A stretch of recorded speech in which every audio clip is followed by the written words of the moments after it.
প্রিয় দর্শক, প্রীতি নিন, শুভেচ্ছা নিন। আমাদের মুখোমুখি অনুষ্ঠানে আপনাদের স্বাগত জানাচ্ছি। মনোজ দাস বলছি। প্রিয় দর্শক, আপনারা দেখেছেন বিচারের জন্য শেখ হাসিনাকে বাংলাদেশের হাতে তুলে দিতে হবে, এই দাবি গত কয়েক মাস ধরে করে যাচ্ছে বাংলাদেশের অন্তর্বর্তী সরকার। ভারত গ্রাহ্য করছে না। এই যে গ্রাহ্য করছে না, এটা গায়ের জোরে নয়, বরং এর পেছনে যথেষ্ট যুক্তি আছে এবং সেসব যুক্তি ও বাংলাদেশের বিচারের নামে কি প্রহসন চলছে সেখানে, সে বিষয়ে ভারতের পররাষ্ট্র মন্ত্রক একটি ডসিয়ার তৈরি করেছে, যেখানে অনেকগুলো দলিল সেখানে দিয়েছে এবং বিশ্বের সর্বত্র, বিশেষ করে পশ্চিমী দুনিয়া, আরব দুনিয়া, অস্ট্রেলিয়া, এশিয়া, আফ্রিকার বিভিন্ন দেশ সমেত সারা বিশ্বের দেশগুলোতে ভারতের যেসব দূতাবাস আছে তাদের মাধ্যমে শেখ হাসিনার পক্ষে প্রচারে নেমে পড়েছে। এই প্রচারের ব্যাপকতা দেখে আমার মনে পড়ছে 1971 সালে মুক্তিযুদ্ধের সপক্ষে ও পাকিস্তান সরকারের দ্বারা সংঘটিত গণহত্যার বিরুদ্ধে ইন্দিরা গান্ধীর নেতৃত্বে যে বিশ্বজোড়া প্রচার অভিযান চলেছিল তার কথা, তার সাথে মিল পাচ্ছি।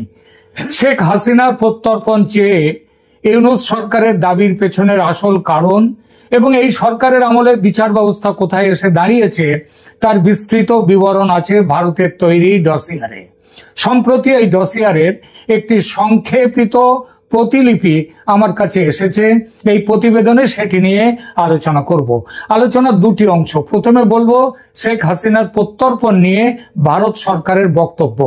ভারত এবং বাংলাদেশের মধ্যে একটি প্রত্যর্পণ চুক্তি রয়েছে, তাতে কয়েকটি গুরুত্বপূর্ণ ধারা আছে যা ভারতকে শেখ হাসিনাকে ফেরত দিতে বাধ্য না করার আইনি ভিত্তি দেয়। ভারত এবং বাংলাদেশ, আপনারা জানেন, 2013 সালে একটি প্রত্যর্পণ চুক্তি স্বাক্ষর করে, যা 2016 সালে সংশোধিত হয়েছিল। চুক্তিটি দুদেশের অপরাধীদের বিনিময় সুবিধাজনক করার জন্য ডিজাইন করা হয়েছিল, বিশেষত উত্তর পূর্বাঞ্চলের বিদ্রোহী গোষ্ঠী এবং জঙ্গি সংগঠনগুলির সাথে মোকাবিলা করা ছিল এর উদ্দেশ্য। এই চুক্তির ধারা 6 অনুযায়ী প্রত্যর্পণ অস্বীকার করা যেতে পারে যদি অভিযোগকৃত অপরাধ রাজনৈতিক চরিত্রের হয়। এটা একটা ব্যতিক্রম, যদি এই ব্যতিক্রমটি হত্যা, সন্ত্রাসবাদ সম্পর্কিত অপরাধ এবং অপহরণ জাতীয় অপরাধের ক্ষেত্রে প্রযোজ্য হবে না, সেটাও বলা হয়েছিল। অর্থাৎ এই সমস্ত অপরাধগুলো হলে কোনো ব্যতিক্রম থাকবে না। ভারত মনে করে শেখ হাসিনার বিরুদ্ধে তোলা অভিযোগ হচ্ছে রাজনৈতিক। চুক্তির ধারা 8 অনুযায়ী যদি অভিযোগ যথার্থ সদিচ্ছায় এবং ন্যায় বিচারের স্বার্থে প্রণয়ন না করা হয় তাহলে প্রত্যর্পণ অস্বীকার করা যেতে পারে। ভারত এই ধারাটির ব্যাখ্যা দিয়ে বলেছে যে শেখ হাসিনার প্রত্যর্পণ অনুরোধ রাজনৈতিক প্রতিশোধ ও অন্যায্য বিচারের আশঙ্কায় পূর্ণ। ভারতের আরো বক্তব্য, শেখ হাসিনাকে তার দেশের সামরিক বাহিনী নিরাপত্তার জন্য ভারতে পাঠিয়েছিল এবং তখন তার বিরুদ্ধে কোনো আইনি মামলা ছিল না। এটি প্রত্যর্পণকে জটিল করে, কারণ এটি একটি ন্যায়িক প্রক্রিয়া যার জন্য অপরাধের কঠিন প্রমাণের প্রয়োজন। দ্বিপক্ষীয় চুক্তিতে রাজনৈতিক ব্যতিক্রম ধারা এবং ন্যায্য বিচার এবং নিরাপত্তার ধারাও রয়েছে, যার দ্বারা এই শর্তগুলো পূরণ না হলে প্রত্যর্পণ অস্বীকার করা যেতে পারে। এছাড়া ভারতের সর্বোচ্চ আদালত সুপ্রিম কোর্ট যারা দেশের নাগরিক নয়, অর্থাৎ অনাগরিক, তাদেরও সংবিধানের ধারা 21-এর সুরক্ষা প্রদান করে, যা ন্যায্য বিচার এবং জীবনের অধিকারের সাথে সম্পর্কিত। মুম্বাই মামলায়, মুম্বাই বোমাকাণ্ডে, মুম্বাই সন্ত্রাস, সেখানে ধৃত পাকিস্তানি নাগরিক আজমল কাসবকেও ন্যায় বিচার দেওয়া হয়েছিল, দীর্ঘ বিচার হয়েছিল তার। এটি ভারতকে হাসিনার প্রত্যর্পণ অস্বীকার করার একটি মানবাধিকার ভিত্তি দেয়। এবার আসি, ভারত কেন জবাব দিচ্ছে না বাংলাদেশকে? বাংলাদেশ ডিসেম্বর 2024 সালে আনুষ্ঠানিক কূটনৈতিক নোট পাঠিয়েছিল, কিন্তু ভারতের পররাষ্ট্র মন্ত্রণালয় শুধুমাত্র স্বীকার করে যে তারা নোটটা পেয়েছে এবং অন্য কোনো মন্তব্য করেনি। এর কারণ বাংলাদেশের বর্তমান সরকারের বৈধতা নিয়ে প্রশ্ন এবং সেই সঙ্গে আইনি প্রক্রিয়া সম্পর্কে উদ্বেগ এবং বিচারের ন্যায্যতা নিয়েও ভারতের প্রশ্ন আছে। এই প্রসঙ্গে একটি বিষয় উল্লেখযোগ্য যে পৃথিবীর কোনো দেশ যারা 1 বছর আগে শেখ হাসিনার শাসনকালে নিয়ে অত্যন্ত বিরূপ ছিল, তারা পর্যন্ত শেখ হাসিনার প্রত্যর্পণ নিয়ে ইউনূস সরকারের দাবির সমর্থনে একটি কথা উচ্চারণ করেনি। এটা নিশ্চিতভাবে ভারত সরকারের পক্ষ থেকে করা প্রচার অভিযানের ফল। যে জাতিসংঘ শেখ হাসিনার পতনে উল্লেখযোগ্য ভূমিকা নিয়েছিল, সেই জাতিসংঘের মানবাধিকার দপ্তর বলেছে যে প্রত্যর্পণ বিষয়টি 2 দেশের মধ্যে প্রক্রিয়া এবং তারা আশা করেন যে রাষ্ট্রগুলো জবাবদিহিতার পক্ষে পরস্পরকে সহায়তা করবে। তবে তারা এটাও জোর দিয়ে বলেছে যে কোনো প্রত্যর্পণ বা বিচার প্রক্রিয়ায় ন্যায্য প্রক্রিয়া এবং আন্তর্জাতিক মান মেনে চলা উচিত। মানবাধিকার সংস্থাগুলো তারা কি বলেছে দেখুন, হিউম্যান রাইটস ওয়াচ বাংলাদেশকে প্রত্যর্পণ চুক্তির সাথে সহযোগিতা করার জন্য আমন্ত্রণ জানিয়েছে ভারতকে, কিন্তু শর্ত দিয়েছে যে বাংলাদেশকে মৃত্যুদণ্ডের একটি মোরাটোরিয়াম, মৃত্যুদণ্ডের যে দেবে না সেই ব্যাপারে বলতে হবে, এবং 2 তারা বলেছে ন্যায্য বিচারের নিশ্চয়তা দিতে হবে বাংলাদেশকে। বাংলা সরকার কোনোটাই দেয়নি।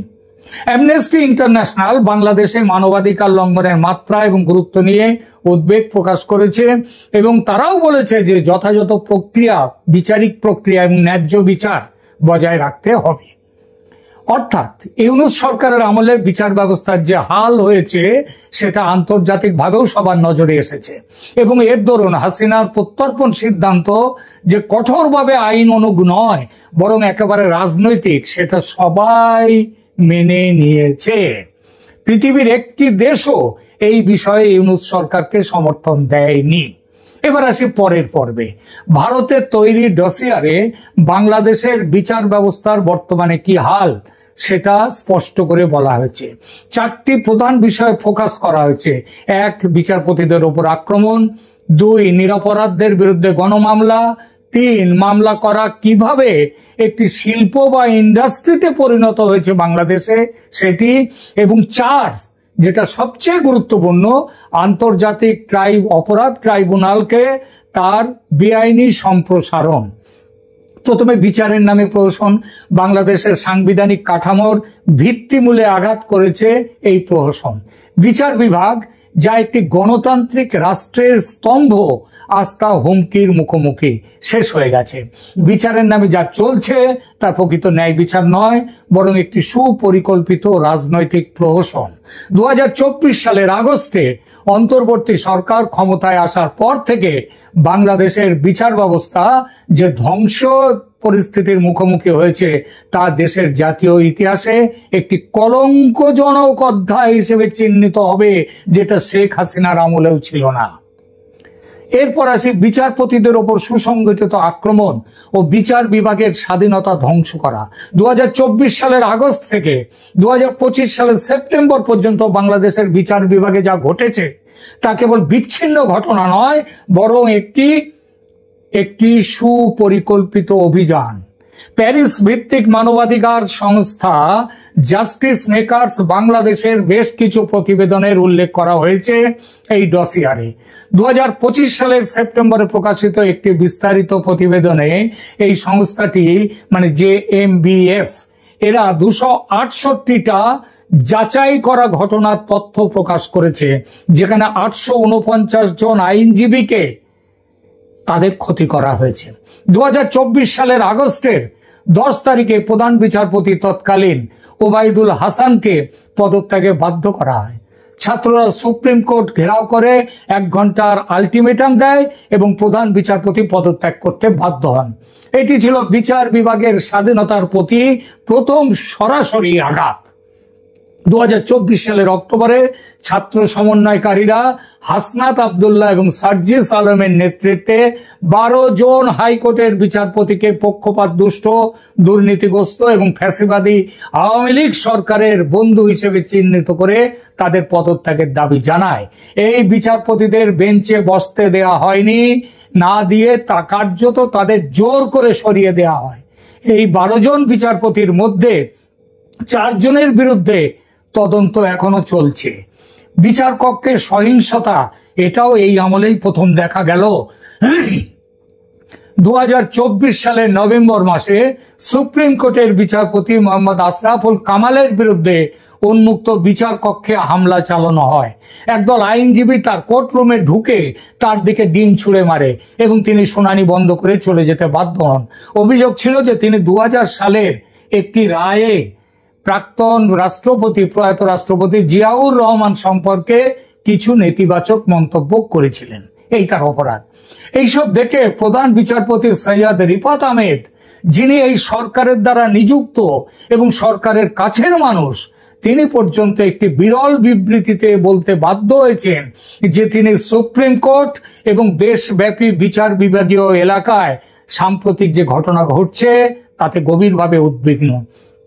আইন 2024 সালের আগস্ট থেকে 2025 সালের সেপ্টেম্বর পর্যন্ত 51 জন আইনজীবীকে 26টি পৃথক মামলায় শারীরিকভাবে লাঞ্ছিত করা হয়েছে।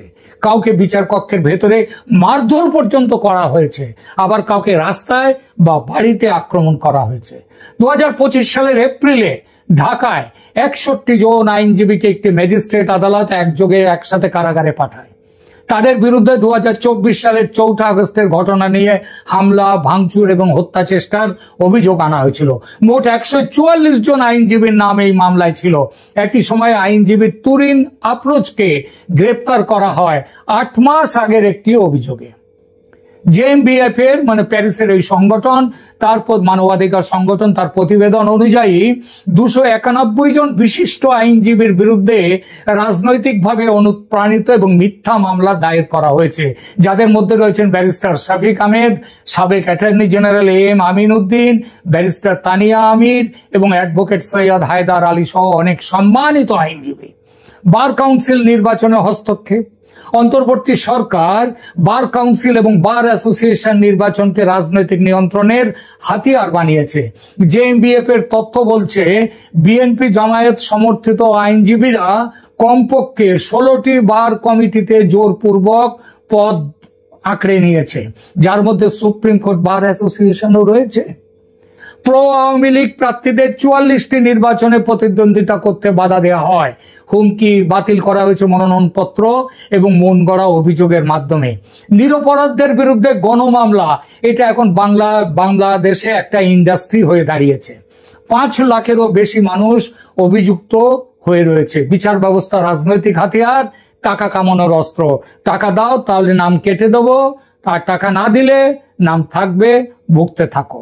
মানবাধিকার সংস্কৃতি ফাউন্ডেশনের তথ্য অনুযায়ী 2025 সালের জুলাই পর্যন্ত 5,16,000 মানুষকে 1567টি গণমামলায় অভিযুক্ত করা হয়েছে, যার মধ্যে মাত্র 79,491 জনের নাম উল্লেখ আছে, বাকিরা অজ্ঞাত। তার সংখ্যা কত? 4,36,836 জন। এই ব্যবস্থা কর্তৃপক্ষকে যে কোনো সময় যে কোনো ব্যক্তিকে ওইসব মামলার প্রেক্ষিতে তাদের গ্রেপ্তার করার সুযোগ দিয়ে দিয়েছে। প্রায় 400 জন প্রাক্তন মন্ত্রী, সংসদ সদস্য এবং অন্যান্য আওয়ামী লীগ কর্মকর্তাকে 1170টিরও বেশি রাজনৈতিকভাবে অনুপ্রাণিত মামলায় নামিত করা হয়েছে মন গড়া অভিযোগে। মিথ্যে মামলার তো মহামারী লেগে গেছে। বাংলাদেশের নিম্ন আদালতে ইতিমধ্যে 39 লক্ষ ফৌজদারি মামলা মুলতবি রয়েছে। এই শতাংশ প্রয়োগ করলে দেখা যায় প্রায় 6 লক্ষ থেকে 8 লক্ষ মানুষ এমন মিথ্যা অভিযোগের বিরুদ্ধে নিজেদের রক্ষা করছে, যা কখনো আদালতে শোনা হবে না। আইন থাকলেও তার বাস্তবায়ন নেই। বাংলাদেশের আইনে মিথ্যে অভিযোগের শাস্তির বিধান আছে। দণ্ডবিধির ধারা 182 সরকারি কর্মচারীকে মিথ্যা তথ্য প্রদানের জন্য 6 মাসের কারাদণ্ডের বিধান দেয়া। ধারা 193 প্রমাণ জালিয়াতির অপরাধে 7 বছরের শাস্তি দেয়। ধারা 211 ক্ষতি করার উদ্দেশ্যে অভিযোগ করার জন্য সর্বোচ্চ 7 বছর বা এমনকি জাল অপরাধের সর্বোচ্চ শাস্তি পর্যন্ত হতে পারে। কিন্তু 2024 সালে মাত্র 43 জনকে ধারা 211 অধীনে বিচার করা হয়েছিল, যেখানে সে বছর 20 লক্ষেরও বেশি নতুন ফৌজদারি মামলা দায়ের করা হয়। এটা দেখায় যে মিথ্যা মামলার বিরুদ্ধে আইন থাকলেও তার প্রয়োগ নেই। বিখ্যাত ব্যক্তিত্বদের বিরুদ্ধে মামলা, সেগুলো ভাবুন। শেখ হাসিনা আওয়ামী লীগের মন্ত্রীদের কথা ছাড়ুন, ওটা ছেড়ে দিচ্ছি। 2025 সালের মে মাসে বিখ্যাত অভিনেত্রী বাংলাদেশের নুসরাত ফারিয়াকে ইমিগ্রেশন কর্তৃপক্ষ তার ব্যাংকক সফরে যাওয়ার সময় গ্রেপ্তার করে এবং ভাতারায় একজন ছাত্র বিক্ষোভকারীকে নাকি তিনি হত্যার চেষ্টা করেছিলেন সেই অভিযোগে অভিযুক্ত করে। কোনো প্রমাণ না থাকা সত্ত্বেও যে তিনি কখনো ভুক্তভোগীর সাথে দেখা করেছিলেন তার কোনো প্রমাণ নেই। তারপরেও হাতকড়া পরিয়ে তাকে গ্রেপ্তার করা হয়। গ্রেপ্তারের পরে হাতকড়া পরানো হয় এবং হাতকড়া পরা ফারিয়ার সেই ছবি জাতীয় এবং আন্তর্জাতিক গণমাধ্যমে দ্রুত ছড়িয়ে পড়ে। বিচার ব্যবস্থার পতন ও পচন। বাংলাদেশের বিচার ব্যবস্থায় 42 লক্ষের বেশি মামলা মুলতুবি রয়েছে। প্রায় 2100 জন বিচারক দিয়ে বিচার ব্যবস্থা পরিচালিত হচ্ছে, অর্থাৎ প্রতি 90,000 মানুষের জন্য একজন বিচারক। অপরাধ ট্রাইব্যুনালের বেআইনি সম্প্রসারণ, যেটা সব থেকে মারাত্মক, সেটা সাংবিধানিক সীমা অতিক্রম করেছে। আন্তর্জাতিক অপরাধ ট্রাইব্যুনাল আইসিটি মূলত 1973 সালে তৈরি হয়। 1971 সালের মুক্তিযুদ্ধের সময় পাকিস্তান সেনাবাহিনী এবং তাদের স্থানীয় সহযোগী রাজাকারদের দ্বারা সংগঠিত গণহত্যা, ধর্ষণ, মানবতার বিরুদ্ধে অপরাধ এবং যুদ্ধ অপরাধের বিচারের জন্য প্রতিষ্ঠিত হয়। কিন্তু সেটা যুদ্ধ অপরাধের বিচারের জন্য যাদের প্রতিষ্ঠা, সেটা 2024-25 সালে সরকার এই ট্রাইব্যুনালের এখতিয়ার নাটকীয়ভাবে, বিতর্কিতভাবে এবং নিজেদের অধিকারকে পেরিয়ে সেইটা সম্প্রসারিত করেছে অর্ডিন্যান্সের মাধ্যমে, যা সংবিধানের পদ্ধতি অনুসরণ করেনি আর আন্তর্জাতিক নিয়ম কানুনের তোয়াক্কা তো করেইনি। ফেব্রুয়ারি 2025-এ প্রথম সংশোধনী অর্ডিন্যান্স আইসিটি আইন 1973-কে আধুনিকীকরণ করার লক্ষ্যে জারি করা হয়। এতে জোর করে গুম করা, কমান্ড দায়বদ্ধতা এবং সামরিক এবং আইন প্রয়োগকারী কর্মীদের অন্তর্ভুক্ত করার জন্য এখতিয়ার সম্প্রসারণ করা হয়। মার্চ 2025 দ্বিতীয় সংশোধনী, আরো বিতর্কিত পরিবর্তন। অভিযুক্ত ব্যক্তির আত্মপক্ষ সমর্থনের জন্য প্রস্তুতির সময় 6 সপ্তাহ থেকে কমিয়ে 3 সপ্তাহ করা হয়, কারণ খুব তাড়াতাড়ি বিচার শেষ করে সবাইকে ফাঁসি কাটে ঝোলাতে হবে। এটা ন্যায্য বিচারের অধিকারের সরাসরি উল্লঙ্ঘন। মে 2025-এ সবচেয়ে বিতর্কিত সংশোধনী আসে মে মাসে, যখন সরকার রাজনৈতিক দল এবং সংগঠনগুলোকে অপরাধী হিসেবে অভিযুক্ত এবং শাস্তি দেওয়ার বিধান যুক্ত করে। একটি নতুন ধারা যুক্ত করা হয় যা সংগঠনকে সংজ্ঞায়িত করে কোন রাজনৈতিক দল বা এর সাথে সম্পর্কিত যে কোনো সত্তা বা ব্যক্তিদের গোষ্ঠী যারা ট্রাইব্যুনালের মতে এই ধরনের দল বা সত্তার কার্যক্রম প্রচার করে, সমর্থন করে, তাদের সাথে জড়িত হিসেবে ধরবে এবং তাদের শাস্তি দেবে। নতুন ধারা 20B ট্রাইব্যুনালকে সংগঠনগুলোর বিরুদ্ধে শাস্তিমূলক ব্যবস্থা নেওয়ার ক্ষমতা দিয়েছে, যার মধ্যে রয়েছে সংগঠনকে নিষিদ্ধ করা, এর নিবন্ধন বা লাইসেন্স স্থগিত বা বাতিল করা, এর কার্যক্রম বন্ধ করা এবং এমনকি এর সম্পত্তি বাজেয়াপ্ত করা। এই বিধান যে কোনো প্রচলিত আইন নির্বিশেষে কার্যকর হবে। আওয়ামী লীগের ক্ষেত্রে এই আইন কার্যকর করা হয়ে গেছে। এই সব সংবিধানের অনুচ্ছেদ 37-এর অধীনে সংঘবদ্ধ হওয়ার স্বাধীনতার সাথে সরাসরি সংঘর্ষে লিপ্ত। রাজনৈতিক দলগুলোকে জবাবদিহিতার আওতায় আনার বিধান যদিও রোম সংবিধির নেতৃত্বে তার জবাবদিহিতার উপর জোর দিয়েছে, কিন্তু এটা সম্মিলিত এবং ব্যক্তিগত দায়বদ্ধতার মধ্যে ভারসাম্য নিয়ে বিতর্ক সৃষ্টি করেছে। প্রক্রিয়াটি রাজনীতিকরণের ঝুঁকি তো রয়েছেই এবং সেটাও হচ্ছে, যার ন্যায্যতা এবং সততাকে ক্ষুণ্ণ করে। আন্তর্জাতিক মানদণ্ডের লঙ্ঘন বিষয়ে human rights watch, amnesty international এবং জাতিসংঘের মানবাধিকার হাই কমিশনার সহ অসংখ্য আন্তর্জাতিক সংস্থা আইসিটির ন্যায্য বিচার মানদণ্ড লঙ্ঘনের বিষয়ে উদ্বেগ প্রকাশ করেছে। আইসিটি অনুপস্থিত বিচার পরিচালনা করে, যা সাধারণ আইনের এখতিয়ারে গ্রহণযোগ্য নয়। আবুল কালাম আজাদ এবং আশরাফুজ্জামান খানের মামলাগুলি দেখায় যে ট্রাইব্যুনাল অভিযুক্তের উপস্থিতি ছাড়াই কেবল প্রসিকিউশন সাক্ষীর কথা শুনে রায় দিয়েছে। আন্তর্জাতিক দেওয়ানি ও রাজনৈতিক অধিকার সম্পর্কিত চুক্তির অধীনে পুনর্বিচারের অধিকার থাকে, কিন্তু আইসিটির সামনে বিচার করা ব্যক্তিদের সেই অধিকার নেই। রাজনৈতিক অস্ত্র হিসেবে ব্যবহার। 2025 সালের মে মাসে অন্তর্বর্তী সরকার অস্পষ্ট সন্ত্রাস বিরোধী আইনের অধীনে নতুন কর্তৃত্ব ব্যবহার করে আওয়ামী লীগের উপর অস্থায়ী নিষেধাজ্ঞা আরোপ করে। এটি দেখায় যে আইসিটির সম্প্রসারিত এখতিয়ার কিভাবে রাজনৈতিক প্রতিপক্ষদের লক্ষ্য করার জন্য ব্যবহার করা হচ্ছে। সর্বব্যাপী একটা ভয়ের পরিবেশ। জেএমবিএফ, ওই প্যারিসের মানবাধিকার সংস্থা, তাদের প্রতিবেদনে বলেছে ইউনূস নেতৃত্বাধীন অন্তর্বর্তী সরকারের আইনজীবীদের বিরুদ্ধে অভিযান ন্যায় বিচার, গণতন্ত্র এবং আইনের শাসনের উপর একটি সুসংগঠিত আক্রমণ। মিথ্যা মামলা, স্বেচ্ছাচারী আটক, শারীরিক সহিংসতা এবং পেশাগত বঞ্চনার মাধ্যমে আইনি প্রতিরক্ষাকে অপরাধী করে সরকার নাগরিকদের ন্যায্য বিচার এবং স্বাধীন প্রতিনিধিত্বের সাংবিধানিক অধিকার ক্ষুণ্ণ করেছে। ইউরোপীয় council of bar and law society CCBE তার মানবাধিকার কমিটির চেয়ারম্যান অ্যাডভোকেট বারবারা পোর্তা বলেছেন, সিসিবিই ধারাবাহিকভাবে একটি স্বায়ত্তশাসিত, মুক্ত এবং স্বাধীন আইন পেশার সমর্থনে দাঁড়ায়। যখন আইন পেশাকে নীরব করা হয়, সমাজ নিজেই তার কণ্ঠস্বর হারায়। আর বাইরের পৃথিবী তাদের 2025 সালের জাতিসংঘের প্রতিবেদনের কথা বলি।